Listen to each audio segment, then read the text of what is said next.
você tem que ir para o caixão, literalmente, você tem que morrer vazio.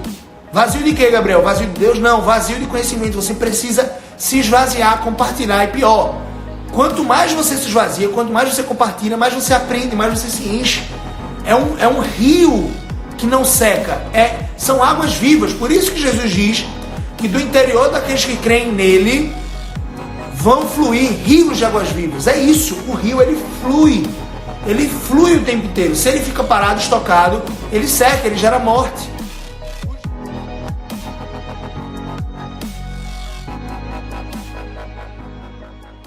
Olá, Jaque, seja bem-vinda. Tudo bem? A gente vai continuar aqui o nosso momento CBO, momento de comunhão, Bíblia e oração. Tá? E a gente vai começar mais um episódio. Estou muito feliz que a gente está fechando a segunda semana que a gente está aqui, nesse momento. Todos os dias às 7 horas da manhã, 7 e meia. Eu te conduzo aqui pelo Evangelho de João para a gente estudar as Escrituras. Que momento é esse, né? O meu sócio disse assim: Gabriel, por que a gente não coloca o nome de área 1? Então esse momento vai passar de CBO, né, Comunhão, Bíblia e Oração, que tem as iniciais do meu sobrenome, por isso que é Gabriel CBO, que é Campos Basílio de Oliveira, e a gente vai passar a chamar esse momento de área 1. E a pergunta que vem na sua mente, né, muito provavelmente é: Gabriel, o que é área 1? Área 1 é porque a nossa vida se divide em 6 grandes áreas: relacionamento com Deus, relacionamento conjugal, família, dinheiro ou criação de riqueza, finanças pessoais, carreira e finalmente saúde, disposição, energia. Então são essas 6 áreas que governam a nossa vida. Eu divido de forma didática, só por fins didáticos mesmo, a vida nessas 6 áreas. E área 1 aponta para essa primeira e mais importante área. Se você for lá no meu feed, né, no feed do meu Instagram, Gabriel CBO, você vai ver que tem uma imagem lá apontando para esse quadrado, né? Essa matriz, que é relacionamento com Deus, interferindo, influenciando, alcançando todas as outras áreas. Então, você muda a maneira como você se relaciona com o seu cônjuge, você muda a maneira como você cria os seus filhos, se relaciona com seus pais, a maneira como você lida com suas finanças pessoais, a maneira como você atua na sua carreira, a sua diligência, a maneira como você lida com o seu corpo físico, sua saúde. Então a gente vai dar continuidade aqui, para deixar muito claro, eu sou Gabriel CBO, eu não sou pastor, né, eu não sou líder eclesiástico, digamos assim, e eu não vou dar um sermão aqui. Eu sou um irmão, você pode me considerar como irmão, como amigo, que talvez tenha um pouco mais de experiência que você, ou não, né, enfim, mas que está disposto a compartilhar um pouco das Sagradas Escrituras. Eu estou aqui com a Bíblia, né, porque a gente vai abrir a Bíblia, eu estou aqui com a Bíblia no Kindle também, e a gente vai abrir no Evangelho de João, capítulo 3, então abra sua Bíblia aí, se você tiver uma Bíblia física, é bom que você fica no celular comigo e pega uma Bíblia física, tá? Então João, capítulo 3, versos a partir dos 22, tá? Então capítulo 3, João.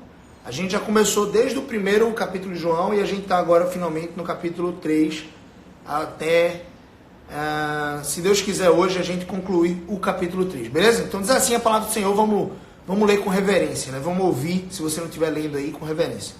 Depois disto, foi Jesus com seus discípulos para a terra da Judeia. Ali permaneceu com eles e batizava. Ora, João estava também batizando em Enom. Aqui o evangelista João, que é o apóstolo, está falando que João Batista estava batizando em Enom, perto de Salim, porque havia ali muitas águas, e para lá concorria o povo e era batizado. Pois João ainda não tinha sido encarcerado. O próprio evangelista João vai mencionar que João Batista foi encarcerado, né, foi preso, e depois ele foi decapitado, degolado, e a gente vai explicar depois o motivo. Ora, entre os discípulos, versículo 25, de João, e um judeu, suscitou-se uma contenda com respeito à purificação. E foram ter com João Batista e lhe disseram: Mestre, aquele que estava contigo além do Jordão, do qual tens dado testemunho, dizendo que ele é o Cordeiro de Deus, está batizando e todos saem ao encontro dele. Respondeu então João Batista: o homem não pode receber coisa alguma se do céu não lhe for dada. Vós mesmos sois testemunhas de que vos disse, eu não sou o Cristo, mas fui enviado para o seu precursor, como o seu precursor, como aquele que prepara os caminhos de Cristo. O que tem a noiva é o noivo, o amigo do noivo que está presente e ouve, muito se regozija por causa da voz do noivo. Pois esta alegria já se cumpriu em mim, convém que ele cresça e eu diminua. Vamos orar? Senhor Deus, eu te peço para que o Senhor possa trazer a iluminação correta desse texto, Pai. Que esse singelo e pequeno texto, Senhor Deus, possa trazer verdades transformadoras para a nossa vida. Que eu e as pessoas que estamos assistindo esse vídeo, Pai, possamos ser alcançados por essa palavra, que possamos viver, Senhor Deus, uma vida para o Senhor, para o louvor da Tua glória, e possamos desenvolver, Senhor Deus, todas as áreas da nossa vida a partir dessa área 1. A partir dessa área 1, que é o relacionamento que temos contigo. Muito obrigado porque eu pude acordar um pouco mais cedo, pude estudar essa mesma passagem, pude meditar e fazer o meu momento devocional individual com Deus. Eu te peço por todos que estão me assistindo aqui, para que eles não deixem o momento individual deles de leitura, de oração, para outro momento que não nessa manhã. E que eles possam meditar na Tua palavra, Senhor Deus, e possam amar o Senhor acima de todas as coisas. Em nome de Jesus, faz com que fique notado, Senhor Deus, que o Senhor me ajudou a trazer clareza para esse texto, simplicidade. Em nome de Jesus, amém. Então é muito interessante dizendo o seguinte, né? Jesus já tinha sido batizado por João, lá no capítulo 1. João Batista batizou Jesus. João Batista era primo de Jesus, a gente viu isso. Quem vai trazer esse detalhe na prática é o evangelista Lucas, né? No Evangelho de Lucas você vai ver que João Batista, ele é filho de Isabel, que era primo de Maria, né? Prima de Maria, e portanto ele era primo de segundo grau, praticamente, ali de Jesus. E João Batista, ele é 6 meses mais velho que Jesus, e ele veio como a voz do que clama no deserto, endireitai o caminho do Senhor. É uma profecia, né, do Antigo Testamento, que apontava para esse momento específico da história. A palavra de Deus diz que Jesus veio no tempo oportuno, no tempo exato. E Deus é o Deus de toda paciência, né? Ele esperou cerca de 4.000 anos para trazer Jesus à Terra, e já se passaram 2.000 anos de que o cristianismo foi instalado aqui. Então, é muito interessante perceber como João Batista ele foi usado na vida de Jesus. E é muito interessante perceber que esse mesmo João Batista, ele não tinha interesse em trazer louvor para ele. Ele tinha alguns discípulos, como todo servo zeloso de Cristo, ele procurava discipular pessoas, ensinar pessoas sobre as coisas do reino, sobre as coisas celestiais, sobre quem era Jesus. E o mais interessante disso tudo é a gente perceber uma coisa. João Batista, ele, apesar de ter discípulos, apesar de ele ser reconhecido como profeta pelos judeus, os principais sacerdotes, eles tinham uma certa rixa com o João Batista, né, porque ele tinha um jeito diferente. Ele era nazireu, ele ficava nas regiões desérticas, ele batizava no Rio Jordão, ou seja, as pessoas tinham um movimento, né, da cidade até o Rio Jordão, para serem batizadas por João Batista. E ele não era uma pessoa formada, né, eclesiasticamente, ele não era um líder, um escriba, ele não tinha um certificado lá do curso de teologia dele, ele era simplesmente um homem que pregava o evangelho genuíno. Jesus vai dizer sobre João Batista que dos nascidos de mulher, né, daquelas pessoas que nasceram de mulher, ou seja, de Adão até eu, você, não houve nenhum outro homem maior que João Batista. E é muito interessante porque a gente tem pouco do testemunho dele, só que uma coisa fica clara. Ele diz, convém que ele cresça. João Batista diz, convém que Jesus cresça e que eu diminua. É isso que ele diz nesse texto. E nesse instante aqui, chegam alguns discípulos de João Batista, né, que estavam ali contendendo, que estavam ali discutindo sobre a purificação, sobre o batismo. E eles viram para João Batista e disseram assim, não tem aquele que você deu testemunho, dizendo que era o Cordeiro de Deus. Ele está batizando, vice. É mais ou menos isso. Vice é bem pernambuquês, né?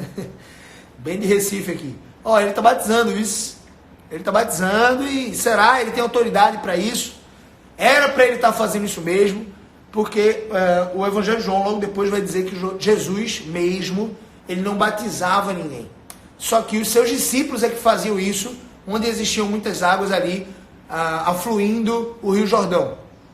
E aí os seus discípulos, é óbvio, Esse exercício do batismo, o que dá a entender, segundo o próprio Calvino, que foi um exercício de batismo por imersão, né? Existe uma discussão muito grande na igreja moderna dos nossos dias, se o batismo precisa ser por imersão, ou seja, você mergulhar num tanque, num rio, numa piscina, ou se simplesmente pode funcionar o batismo por aspersão, que é aquele batismo que o pastor ou o padre ou alguma coisa do tipo, ele pega as águas, né, no batistério, imagina que é uma bacia, e ele pega a água e põe sobre a cabeça da criança ou sobre a cabeça da pessoa que está professando fé em Jesus, pouquinha água mesmo, você não precisa de uma roupa, um roupão, né, alguma coisa do tipo, você está ali e só sua cabeça vai ser molhada e ele vai te batizar em nome do Pai, do Filho e do Espírito Santo. O fato é que o batismo precisa ser executado em nome do Pai, do Filho e do Espírito Santo. É esse o ponto. Se por aspersão ou imersão, acho que é uma discussão muito rasa, muito pequena. O exercício batismal, né, o exercício do batismo, ele é um selo da aliança que Deus fez conosco. Então ele é muito importante. Esse selo, ele não vai necessariamente gerar salvação para você. Então, não, porque eu me batizei, como era uma crença da Igreja Católica Medieval, por exemplo. A Igreja Católica Medieval, quando tinha algum pagão, alguma pessoa que não cria em Deus e que ia se casar com uma pessoa que cria em Deus, eles então batizavam essa pessoa como se isso fosse garantir salvação, alguma coisa do tipo. Mas não garante, tá? O batismo é só um selo externo de algo que aconteceu internamente. Algo que aconteceu no seu coração, que é, geralmente, a conversão. O batismo com o Espírito Santo é essa conversão. É quando o Espírito Santo, ele aplica a obra de Jesus Cristo no nosso coração. É quando ele nos convence de que nós somos pecadores, que nós estamos perdidos e vamos para o inferno. É quando ele nos convence de que Jesus Cristo, ele é o sacrifício expiatório, o sacrifício substitutivo em nosso lugar. E que nós precisamos crer nele. Então nós passamos a ser justos por meio da crença ou por meio daquilo que a gente crê ser Jesus Cristo, nosso Salvador. Então é muito interessante perceber que o batismo tem esse peso grande. E ainda hoje tem, tá? Se você é um cristão, crê em Cristo e você não é batizado, você provavelmente não compreendeu ainda a necessidade do batismo. O batismo é necessário, todo cristão zeloso que observa as Escrituras precisa chegar a essa conclusão. É muito interessante porque no livro de Atos, o diácono da primeira igreja, na igreja que nós conhecemos como igreja primitiva, Filipe, ele vai até o encontro de um eunuco da rainha de Candace, ou seja, era um eunuco etíope, e ele era uma pessoa muito importante da Etiópia, e ele estava caminhando, voltando para o seu país com um pergaminho, né, um rolo do profeta Isaías. Ele estava lendo em voz alta e ele não entendia. Então Filipe vai correndo ao lado da carruagem desse eunuco, desse etíope, e pergunta assim: você entende o que você diz? E ele: não, como é que eu vou entender se ninguém me explicar? Porque as palavras são um pouco complexas, né? Então Filipe sobe na carruagem dele e vai a caminho da Etiópia, explicando para o eunuco todas as coisas. E Filipe, ele era um diácono da igreja, da primeira igreja. Então, ele era um diácono evangelista, percebe isso? Às vezes a gente não entende muito bem as funções, mas todo cristão verdadeiro, ele precisa ser um evangelista. Você não precisa ter um conhecimento que eu tenho das Escrituras Sagradas para começar a evangelizar, para começar a falar de Jesus para as pessoas, para começar a estimular as pessoas a desenvolverem a área 1, literalmente, a área mais importante da vida deles, que é o relacionamento com Deus. Então, você pode fazer isso, você é chamado para isso. A grande comissão, quando Jesus está subindo, né, aos céus, ele diz assim, eu tenho uma ordem para vocês. Vão pelo caminho, todos os caminhos, onde vocês estiverem, na academia, na escola, na faculdade, no trabalho, no curso de inglês, no futebol, na pelada, onde vocês estiverem, vão e façam discípulos de todas as nações, ensinando essas pessoas a praticar, tá? Todas as coisas que eu vos tenho ordenado. O que é que eu estou fazendo aqui com vocês? Eu estou fazendo exatamente isso, cumprindo esse chamado de Deus, cumprindo essa ordenança que é para todo cristão, para todo ser humano. Eu e você, nós precisamos ensinar as pessoas tudo aquilo que Jesus tem nos ensinado. Nós temos essa obrigação. Se você fica caladinho, você tem uma responsabilidade de cumprir. Você tem a obrigação de pregar o evangelho, de anunciar para as pessoas que Jesus vem, de anunciar para as pessoas que Jesus vai trazer juízo sobre aqueles que não creem, e que aqueles que creem não são julgados, aqueles que creem são justificados em Cristo. Então eu e você, nós temos essa responsabilidade. Eu faço isso nesse momento, eu faço isso também nas quintas-feiras com um grupo de adolescentes, 7 adolescentes, jovens homens, que são homens em formação. Então eu faço isso com eles também, ensinando que eles vão precisar fazer isso com outras pessoas mais novas que eles. Eu faço isso na escola dominical, lá da minha igreja. Eu faço isso no principal ambiente pelo qual eu sou chamado para fazer isso, que é a minha família, ou seja, minha esposa e meus filhos. E eu e você, nós precisamos cumprir esse chamamento. Então Felipe, ele foi lá e ele começou a anunciar, cumprir a grande comissão, cumprir o chamado de Jesus. Jesus tinha acabado de dar essa ordem. Felipe foi lá e começou a cumprir. E aí ele começou, ao que parece, ele passou algumas minimamente horas ou dias anunciando ali para o etíope todas as coisas, a ponto do etíope chegar à própria conclusão de que ele precisava ser batizado. Percebe isso?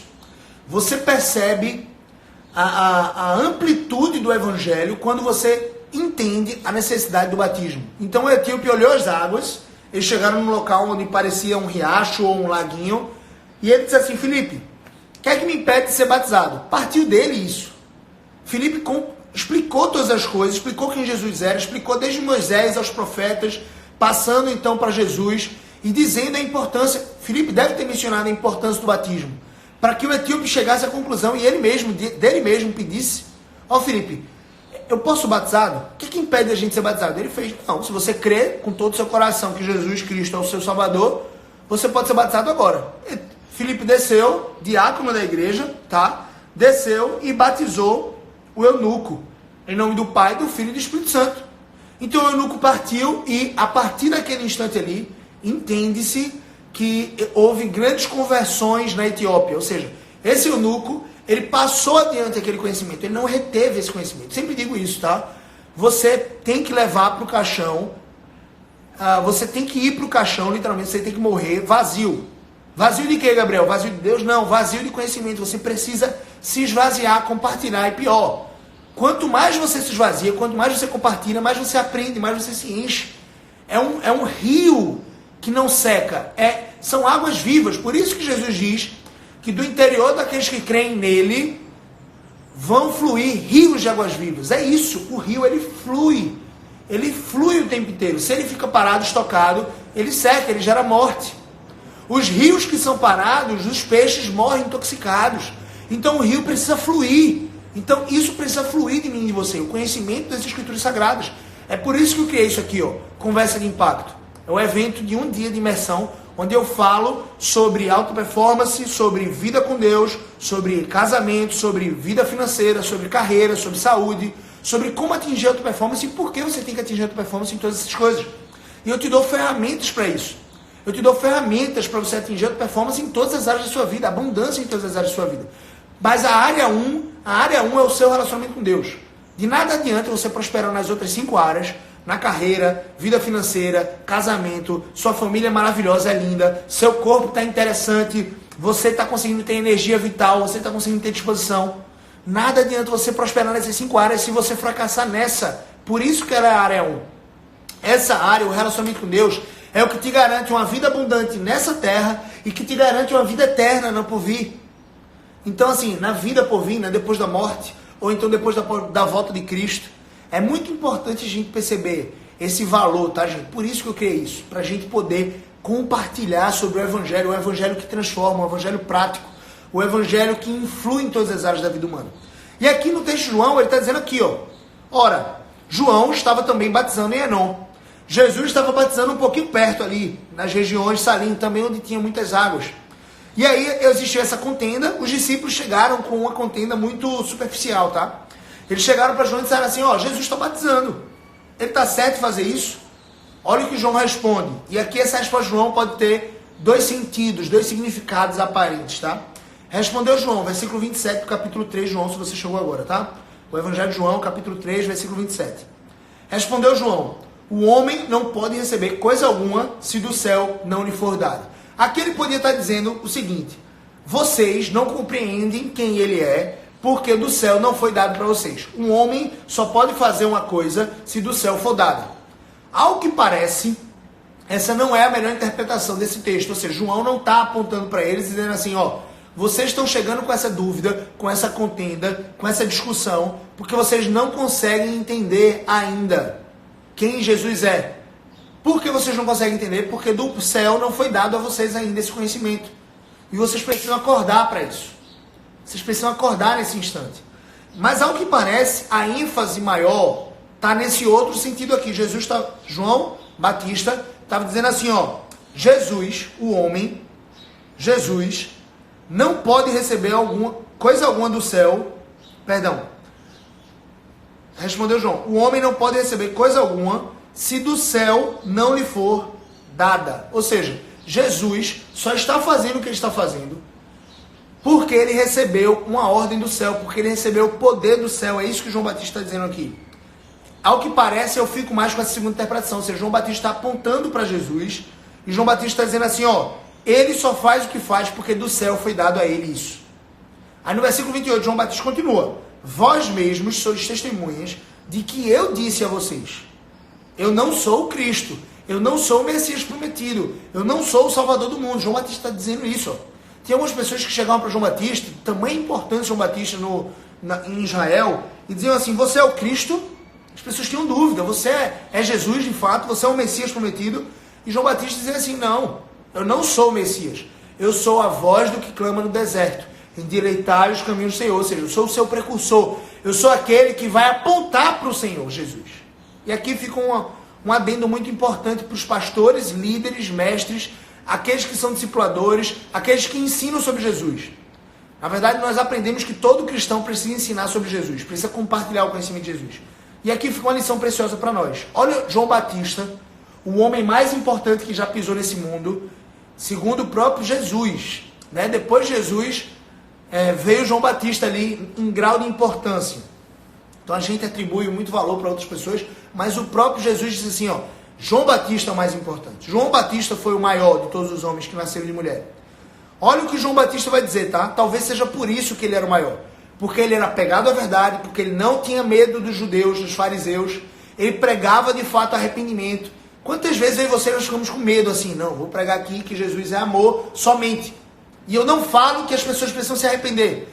Não tem como você falar sobre o amor de Deus, que mandou o seu filho ser esmagado na cruz pelo meu e o seu pecado, se você não mencionar que eu e você nós somos pecadores, desesperadamente corruptos, e que se nós permanecermos assim, até o final da nossa vida, nós vamos para o inferno. Não tem como falar do amor de Jesus se você não falar do pecado. Se você não falar do pecado do homem, porque o amor de Deus se manifestou em Cristo Jesus por causa do nosso pecado. Porque nós pecamos, foi necessário que ele morresse.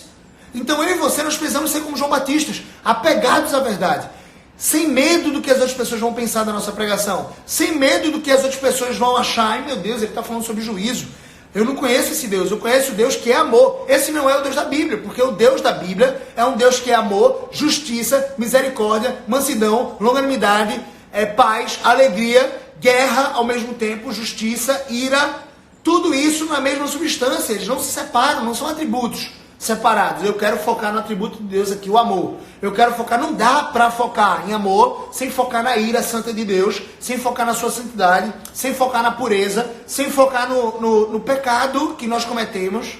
Percebe isso? Então João Batista ele era fiel às Escrituras, mas ele era fiel também a Jesus, ao seu Senhor. Eu e você, nós precisamos ser fiéis ao Senhor. Quantas igrejas modernas hoje colocam a foto dos seus líderes na capa? Um outdoor gigantesco. Parece que a igreja é daquele líder. Eu podia citar aqui, de Macedo, R.R. Soares, qualquer outro.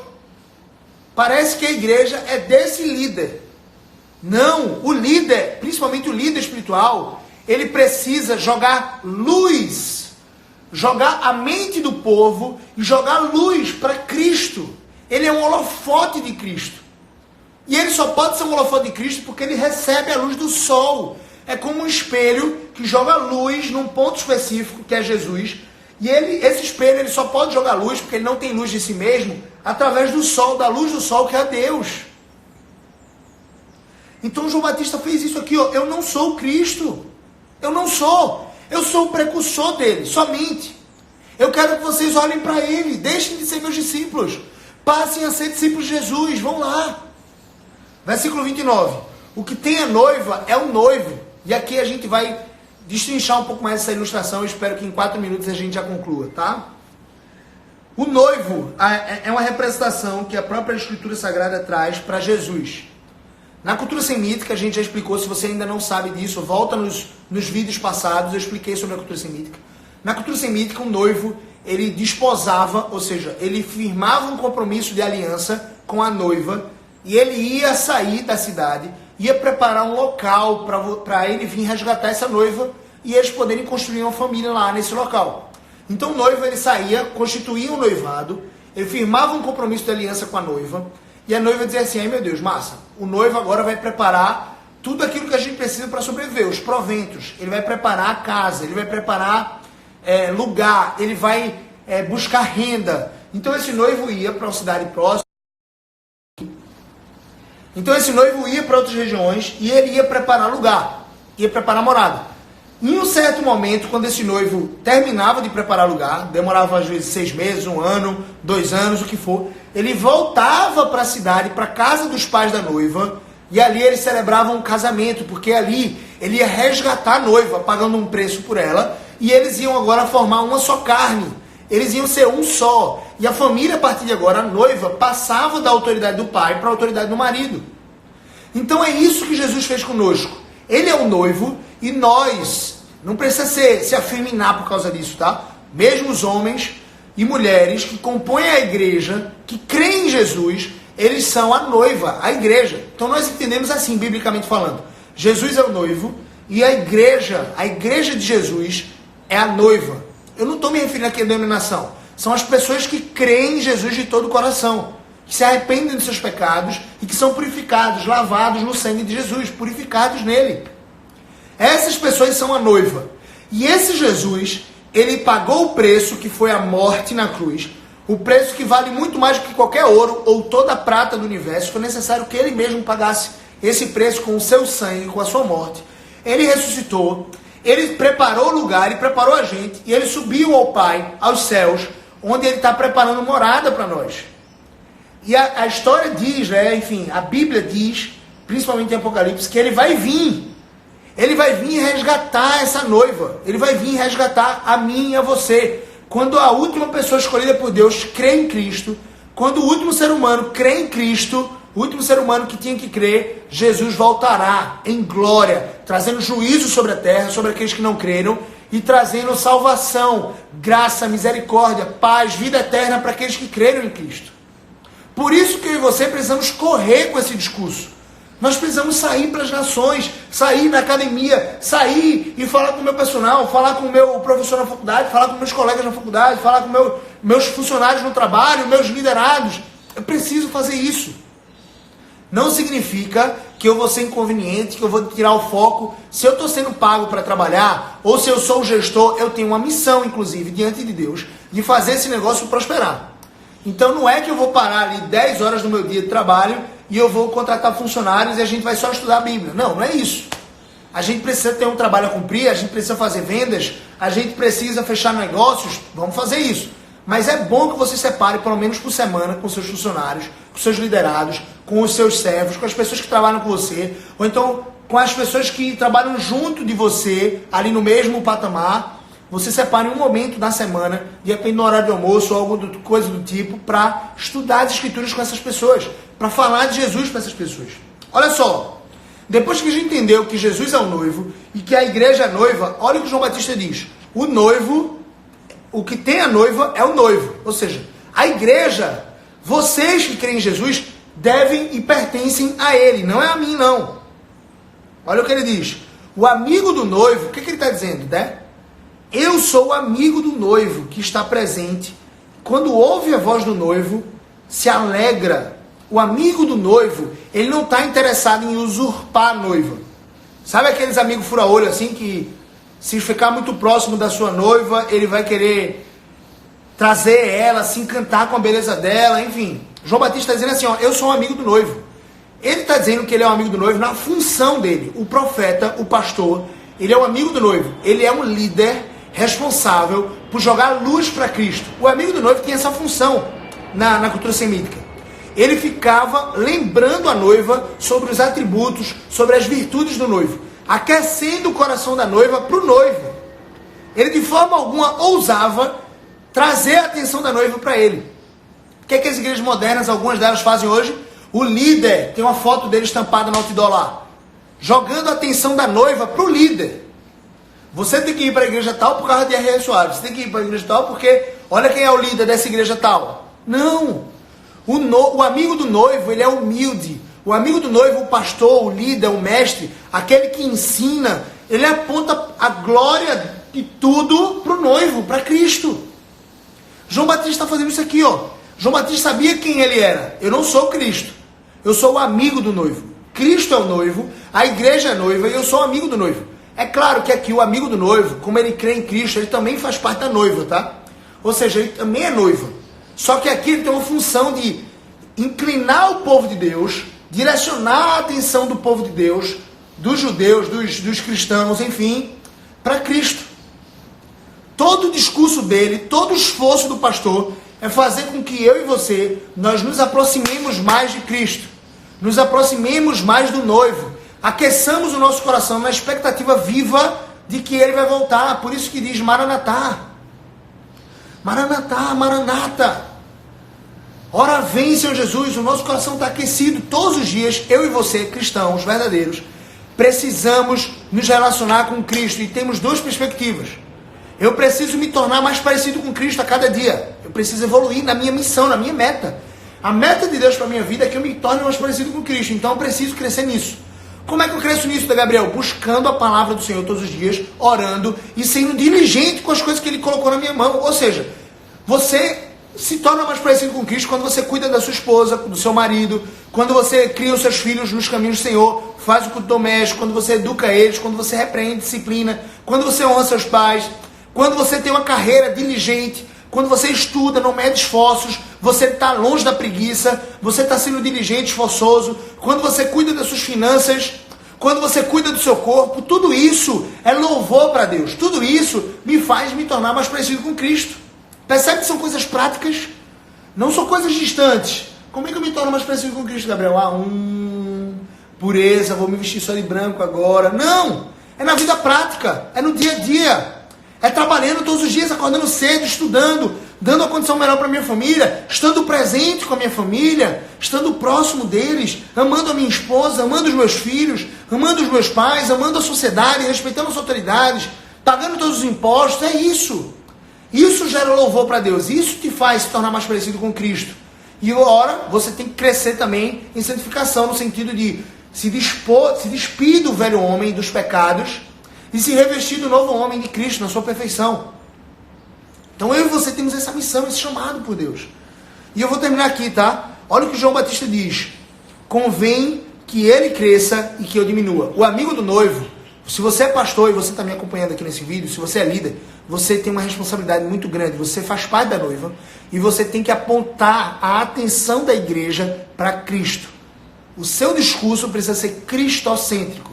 É o que eu espero fazer aqui com vocês nessa área 1, tá? Então, nosso momento, nosso projeto área 1 é isso. É um momento em que eu e você, nós nos reunimos aqui, através do Instagram, dessa maravilha de tecnologia que o Instagram proporciona, que é eu entrar ao vivo e você de qualquer lugar do país poder assistir aqui junto comigo e nós podermos expor as Escrituras Sagradas, juntos, desenvolvendo a área 1, a área mais importante da nossa vida, o nosso relacionamento com Deus. Lembra? A vida é dividida em 6 grandes áreas. A área 1 é a mais importante delas, porque ela repercute, ela reverbera em todas as outras. A área 1 é o seu relacionamento com Deus. Então amanhã a gente vai continuar João 3, se Deus permitir, versículo 31, tá bom? Vamos orar? Senhor nosso Deus e Pai, eu te oro grato por esse instante, por essas meditações, que nós podemos aprender, Senhor Deus, com João Batista, Senhor Deus, a ser uma pessoa humilde, a apontar para Cristo, a gerar todo louvor, toda glória, toda a atenção da igreja, dos irmãos, para Cristo. Ó Deus, que no meu coração não haja soberba, Senhor Deus, de esperar que tendo 3 ou 100 ou 1000 pessoas aqui ao vivo, essas pessoas estão guardando atenção em mim. Que eu possa ter a humildade de João Batista sempre e de apontar sempre os olhos dessas pessoas que estão assistindo aqui conosco, essas lives diárias, possam apontar sempre os olhos dessas pessoas para Cristo. Que isso possa ser uma verdade na minha vida e uma verdade na vida dessas pessoas que estão assistindo, desses meus irmãos. Faz com que possamos desenvolver essa área 1, Senhor Deus. E a partir dela desenvolver todas as outras. Em nome de Jesus nós choramos. Amém. Então é isso, meus lindos. Até amanhã, tá? Cheio no coração. A gente se vê essa mesma live. Vai estar disponível aqui por 24 horas. E também vai pro YouTube, tá bom? É isso. Valeu, grande abraço.